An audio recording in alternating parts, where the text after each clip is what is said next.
Bir жігіт өміріне осындай шағымдана береді екен. Неге кедеймін, неге ондай жоқ, неге жігіт, неге мәшінемін, неге үй соқпаймын деп айта береді екен да. И дұғасында көп айтады екен соны. Сөйтіп түсінде адам кейпінде бір періштені көріпті жаңа кісі. Түсінде. Әңгімелесіп, сен ба күніге Аллаға шағымдана беретін деген ғой. Енді деп айтқан ғой түсінде. Жақсы депті. Онда депті, сен меңді шығарамыз депті. Көзің сатасың ба деген ғой. Көзің қаншаға бағалайсың деп сұрады дейді түсінде дейді.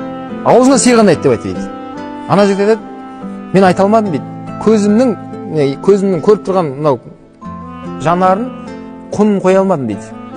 Айт енді бір суманы қанша? Айта алмадым дейді. Аяғыңды қаншаға сума бағалайсың? Оны да айта алмадым дейді. Енді бар ғой сумалар, айта алмадым ешқайсысын дейді.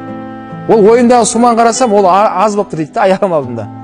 Көзіме бір суманы айтайын дейсің, бір санды. Ол аз болып тұр дейді. Яғни көзім одан да қымбат екенін мен біліп тұрмын дейді.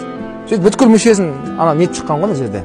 Соңында айтты дейді, сен бай адам екенсің ғой дейді, айтты дейді. Шошып ояндым дейді. Тұрдым да Аллаға тәубе етіп кешірім сұрадым дейді жаңа жігіт.